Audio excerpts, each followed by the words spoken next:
Hello and welcome to another instance of the thing. 10 to 10 to 10 10 10.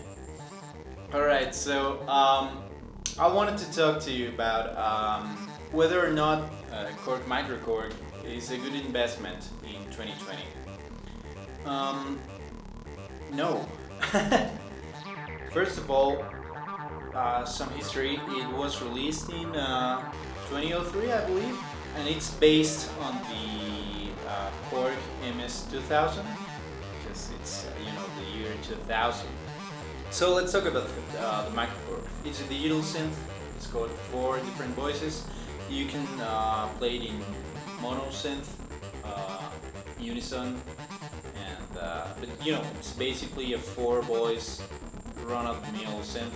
It's a digital synth. It's got something around 77 different waveforms. It's got 2 oscillators only, with an additional noise generator, 2 LFOs, multi-mode filter, high pass, band pass, low pass, 24 and 12 dB.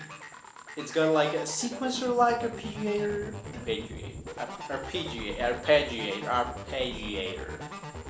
It's got digital delay, and it's some modulation effects. And it's got this incredibly flexible patch bay.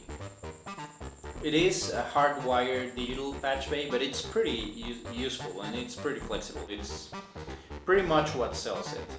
It's got a vocoder, which I never ever use, so I always forget about it. But vocoder people say it's useful, so let's trust it. Whatever they say, those weirdos. It's got MIDI in and out, no USB, which is kind of lame. But it is a useful machine. It runs some batteries, so you can take it to the beach or something if that's your thing. It's a pretty portable machine. It's not small enough to fit in a regular backpack, but it is portable. It's got 128 patch slots, which I've never run out of patch slots. But you have to take note of what you're doing, because it's got a 3-digit red screen. I know that there's like a name for them, but no idea what it is. But it's a limited amount of information, so you will have to save the patches as B24 or A14. As long as the interface goes, it's kind of a letdown, really. It's got these tiny mini keys, which are not really useful, especially if you were a trained piano player, which I'm not, but I can see how that's uncomfortable.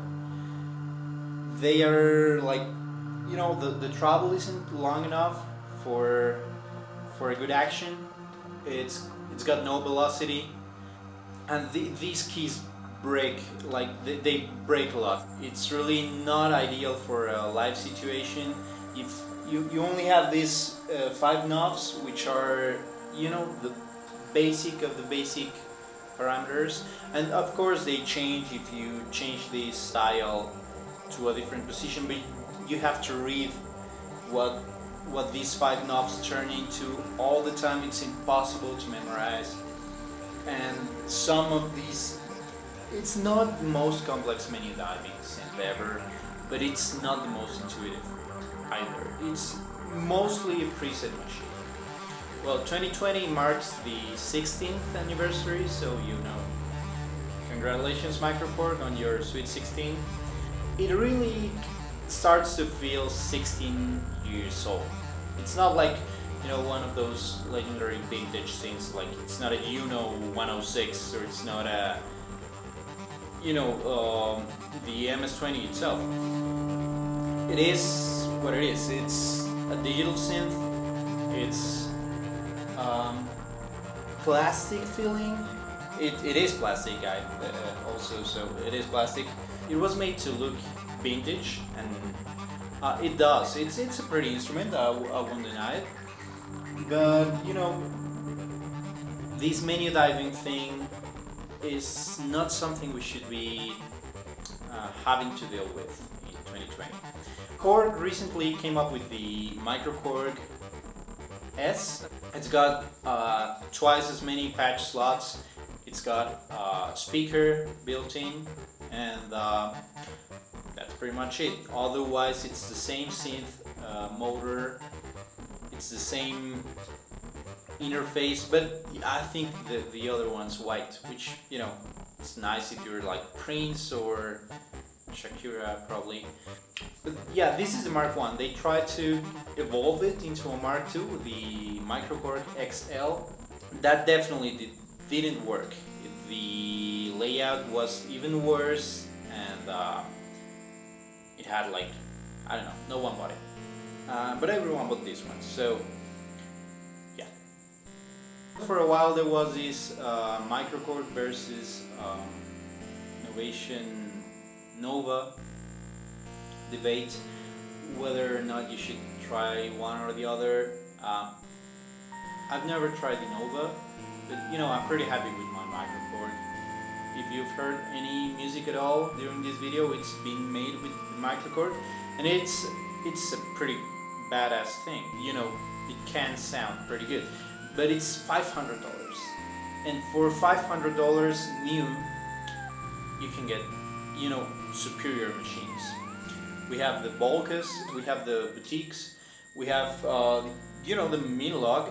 So I would definitely not pay $500 for it, but I would pay, you know, $200, which is what you can find it for in the used market. A lot of people are selling it. You know, it's been 16 long years. Some say it is the top selling synth of all times. You know, that's debatable. I have never seen any official numbers, but I agree, like everyone has one of those. Even I have one. And you know, I paid around $180 for it 10 years ago. It still sounds great. It is probably gonna break, so you can find it used for pretty good prices. You know, don't buy it brand new unless you find a, you know, a great deal. I wouldn't recommend it if you want the top of the line sounds, if you want the top of the line build quality, but you can produce pretty classic synth sounds for, you know, around $200. I would say it's a pretty good thing. Alright, so that was it. Let me know what your thoughts are. Are you planning to buy it? Let me know what else do you want me to think, make a video about. Thank you for watching. Leave me your thoughts in the comments, and subscribe, and see you on the next one. See you on the next one. See you on the next one. See you on the next one. Goodbye.